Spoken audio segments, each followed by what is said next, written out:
بسم اللہ الرحمن الرحیم۔ پچھلے پارٹ میں ہم نے دیکھا حضرت ابراہیم علیہ السلام نے بت پرست قوم کو نصیحت کے لیے بتوں سے بغاوت کی۔ اب اس پارٹ میں ہم غور کریں گے ابراہیم علیہ السلام کی بادشاہ کو اسلام کی دعوت اور آپ کو سزا کے لیے تیار کی ہوئی آگ کا ٹھنڈا ہو جانا۔ بادشاہ کو اسلام کی دعوت اور اس کا مناظرہ۔ ابھی یہ مشورے ہو ہی رہے تھے کہ تھوڑا تھوڑا کر کے یہ باتیں وقت کے بادشاہ تک پہنچ گئی۔ اس زمانے میں عراق کے بادشاہ کا لقب نمرود ہوتا تھا، اور یہ پبلک کے صرف بادشاہ ہی نہیں ہوتے تھے بلکہ خود کو ان کا رب اور مالک مانتے تھے، اور پبلک بھی دوسرے خداؤں کی طرح اس کو اپنا خدا اور معبود مانتی تھی، اور اس کی اس طرح پوجا کرتی تھی جس طرح اپنے خداؤں کی، بلکہ ان سے بھی پاس و ادب کے ساتھ پیش آتی تھی، اس لیے کہ وہ عقل و شعور والی بھی ہوتا تھا اور تاج و تخت کا مالک بھی۔ نمرود کو جب یہ معلوم ہوا تو آپے سے باہر ہو گیا اور یہ سوچنے لگا کہ اس آدمی کی پیغمبرانہ دعوت و تبلیغ کی سرگرمیاں اگر اسی طرح جاری رہیں تو یہ میرے مالک ہونے، رب ہونے، بادشاہ ہونے اور اللہ ہونے سے بھی سب پبلک کو دور کر دے گا، اور اس طرح باپ دادا کے مذہب کے ساتھ ساتھ میری یہ حکومت بھی گر جائے گی، اس لیے اس قصے کا شروع ہی میں ختم کر دینا بہتر ہے۔ یہ سوچ کر اس نے حکم دیا کہ ابراہیم علیہ السلام کو ہمارے سامنے حاضر کیا جائے۔ ابراہیم علیہ السلام سے معلوم کیا کہ تو باپ دادا کے دین کی مخالفت کس لیے کرتا ہے اور مجھ کو رب ماننے سے تجھے کیوں انکار ہے؟ ابراہیم علیہ السلام نے کہا کہ میں ایک اللہ کو ماننے والا ہوں، اس کے علاوہ کسی کو اور اس کا شریک نہیں مانتا۔ ساری کائنات اور تمام عالم اسی کی مخلوق ہے، وہی ان سب کا پیدا کرنے والا اور مالک ہے۔ تو بھی اسی طرح ایک انسان ہے جس طرح ہم سب انسان ہیں، پھر تو کس طرح رب یا خدا ہو سکتا ہے، اور کس طرح یہ گونگے بہرے لکڑی کی بت خدا ہو سکتے ہیں؟ میں صحیح راہ پر ہوں اور تم سب غلط راہ پر ہو، اس لیے میں حق کی تبلیغ کو کس طرح چھوڑ سکتا ہوں اور تمہارے باپ دادا کے اپنے گڑھے ہوئے دین کو کیسے اختیار کر سکتا ہوں؟ نمرود نے ابراہیم علیہ السلام سے معلوم کیا کہ اگر میرے علاوہ تیرا کوئی رب ہے تو اس کی ایسی خوبی بیان کر کہ جس کی قدرت مجھ میں نہ ہو۔ تب ابراہیم علیہ السلام نے فرمایا، میرا رب وہ ہے جس کے قبضے میں موت و حیات ہے، اور وہی موت دیتا ہے، وہی زندہ کرتا ہے۔ تیری سمجھ والا نمرود موت یا حیات کی حقیقت سے نہ آشنا کہنے لگا۔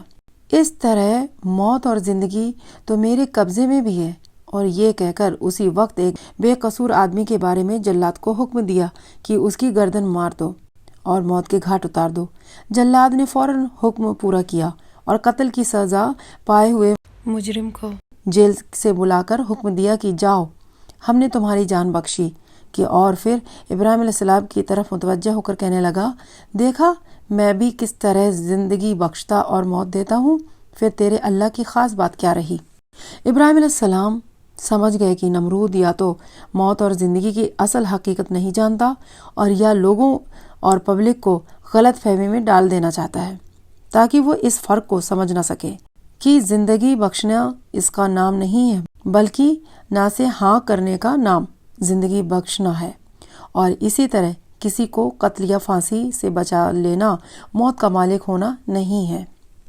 موت کا مالک وہی ہے جو انسانی روح کو اس کے جسم سے نکال کر اپنے قبضے میں کر لیتا ہے۔ اس کے لیے بہت سے پھانسی کی سزا پائے ہوئے اور تلوار کی زد میں آئے ہوئے لوگ زندگی پا جاتے ہیں، اور بہت سے قل و پھانسی سے بچائے ہوئے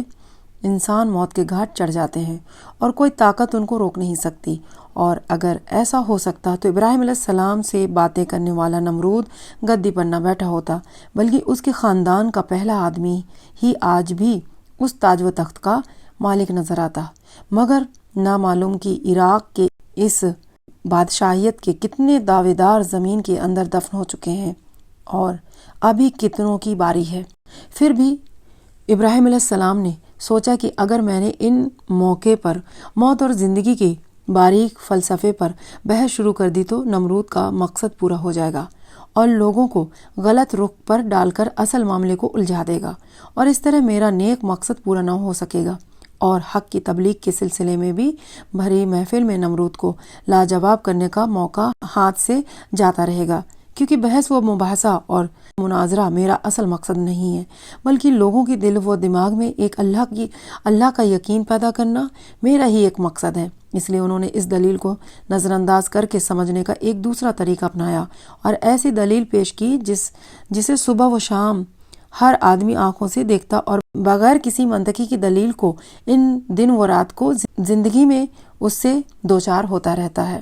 ابراہیم علیہ السلام نے فرمایا، میں اس ہستی کو اللہ کہتا ہوں جو ہر دن سورج کو پورب سے لاتا ہے اور مغرب کی طرف لے جاتا ہے، پس اگر تو بھی اس طرح خدائی کا دعویٰ کرتا ہے تو اس کے خلاف سورج کو مغرب سے نکال کر اور مشرق میں چھپا۔ یہ سن کر نمرود گھبرا گیا اور اس سے کوئی جواب نہ بن پڑا، اور اسی طرح ابراہیم علیہ السلام کی زبان سے نمرود پر اللہ کی حجت پوری ہوئی۔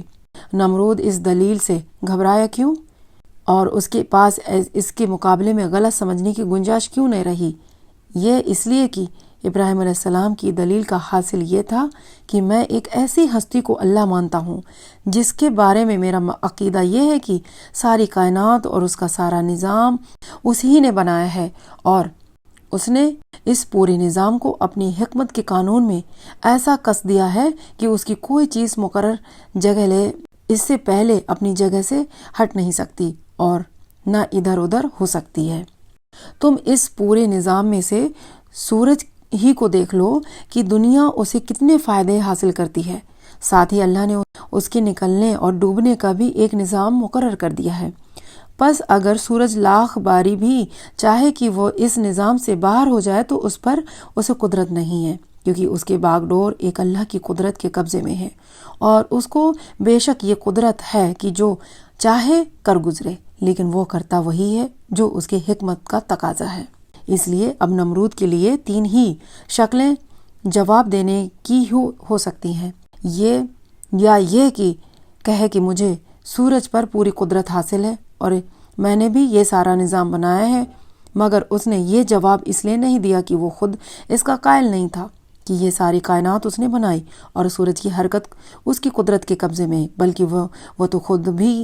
وہ خود کو بھی اپنی رعایا کا رب اور خدا کہلاتا تھا، اور بس دوسری شکل یہ تھی کہ وہ کہتا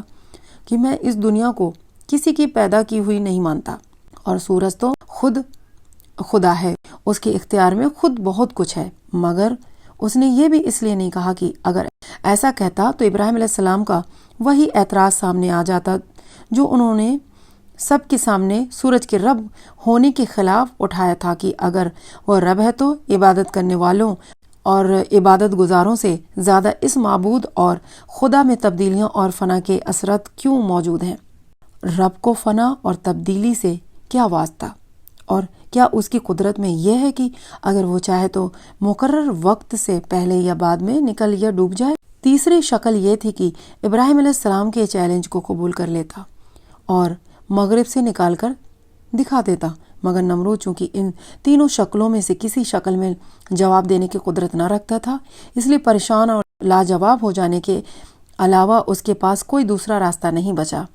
غرض حضرت ابراہیم علیہ السلام نے سب سے پہلے اپنے والد آزر سے اسلام کے سلسلے کی بات کہی، حکم کا پیغام سنایا اور سیدھا راستہ دکھلایا۔ اس کے بعد عام لوگ اور سب لوگوں کے سامنے حق کو مان لینے کے لیے فطرت کے بہترین اصول اور دلیل پیش کیے،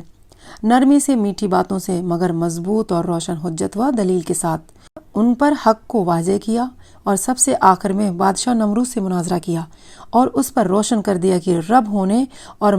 معبود ہونے کا حق صرف ایک اللہ ہی کے لیے سب سے مناسب ہے، اور بڑے بڑے بادشاہ کو بھی یہ حق نہیں ہے کہ وہ اس کی برابری کا دعویٰ کرے، کیونکہ وہ اور کل دنیا اس کی مخلوق ہے اور وجود آدم کی قید و بند میں گرفتار، مگر اس کے باوجود کہ بادشاہ آجر اور عام لوگ حضرت ابراہیم علیہ السلام کی دلیلوں سے لاجواب ہوتے اور دلوں میں قائل، بلکہ بتوں کے واقعے میں تو زبان سے انکار کرنا پڑا کہ ابراہیم علیہ السلام جو کچھ کہتا ہے وہی حق ہے، اور صحیح ہے اور وہی درست بھی۔ پھر بھی ان میں سے کسی نے سیدھے راستوں کو نہ اپنایا اور حق قبول کرنے سے بچتے رہے، اور اتنا ہی نہیں بلکہ اس کے خلاف اپنی نادامت اور ذلت سے متاثر ہو کر بہت زیادہ غیظ و غضب میں آ گئے، اور بادشاہ سے رعایا تک سب نے ایک ہو کر فیصلہ کر لیا کہ خداؤں کی توہین پر باپ دادا کی دین کی مخالفت میں ابراہیم کو دہکتی آگ میں جلا دینا چاہیے،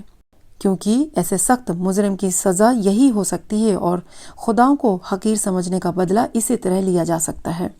اس مرحلے پر پہنچ کر ابراہیم علیہ السلام کی جدوجہد کا معاملہ کھلا ہو گیا۔ اب دلیلوں کی طاقت کے مقابلے میں مادی طاقت ستاوت سے مظاہرہ شروع کر دیا۔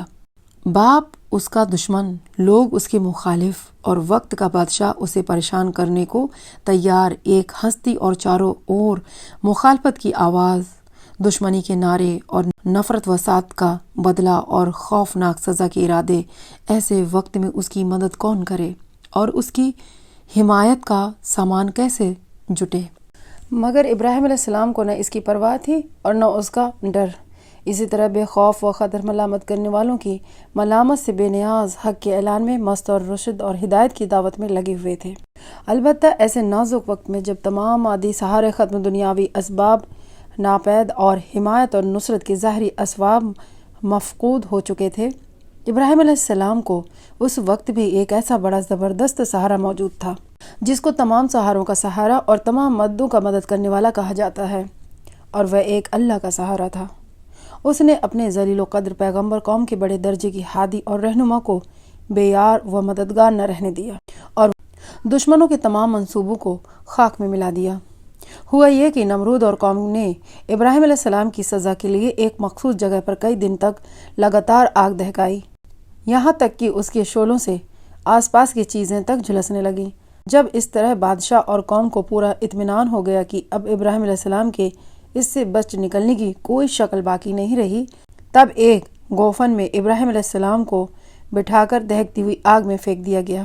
اس وقت آگ میں جلانے کی تاثیر بخشنے والے اللہ نے آگ کو حکم دیا کہ وہ ابراہیم علیہ السلام پر اپنے جلانے کا اثر نہ کرے، ناری ہوتے ہوئے بھی آگ کے عناصر کا مجموعہ ہوتے ہوئے بھی اس کے حق میں سلامتی کے ساتھ سرد پڑ جائے۔ آگ اسی وقت حضرت ابراہیم علیہ السلام کے حق میں سلامتی والی بن گئی اور دشمن ان کو کسی قسم کا نقصان نہ پہنچا سکے، اور ابراہیم علیہ السلام دہکتی آگ میں سالم و محفوظ دشمنوں کے نرغے سے نکل گئے۔ مختصر یہ ہے کہ بدبخت قوم نے کچھ نہ سنا اور کسی بھی طرح رشد اور ہدایت کو قبول نہ کیا، اور ابراہیم علیہ السلام کی بیوی حضرت سارہ اور ان کے بھتیجے حضرت لوط علیہ السلام کے علاوہ کوئی ایک بھی ایمان نہیں لایا۔ تمام قوم نے حضرت ابراہیم علیہ السلام کو جلا دینے کا فیصلہ کر لیا، دہکتی آگ میں ڈال دیا، لیکن اللہ تعالیٰ نے دشمنوں کے ارادوں کو ذلیل و رسوا کر دیا۔ حضرت ابراہیم علیہ السلام کے حق میں آگ کو سرد بنا دیا، سلامتی والی بنا دیا۔ تو اب حضرت ابراہیم علیہ السلام نے ارادہ کیا کہ کسی دوسری جگہ پر جا کر پیغام الہی سنائیں اور حق کی دعوت پہنچائیں، اور یہ سوچ کر فدان ہجرت کا ارادہ کر لیا۔ سورۃ الصفات آیت نمبر 99 میں آتا ہے، اور ابراہیم نے کہا میں جانے والا ہوں اپنے پروردگار کی طرف، قریب ہی وہ میری رہنمائی کرے گا۔ یعنی اب مجھے کسی ایسی آبادی میں ہجرت کر کے چلا جانا چاہیے جہاں اللہ کی آواز حق پسند کان سے سنی جائے۔ اللہ کی زمین تنگ نہیں ہے، یہ نہیں ہے، اور صحیح میرا کام پہنچانا ہے۔ اللہ اپنے دین کی اشاعت کا سامان خود پیدا کر دے گا۔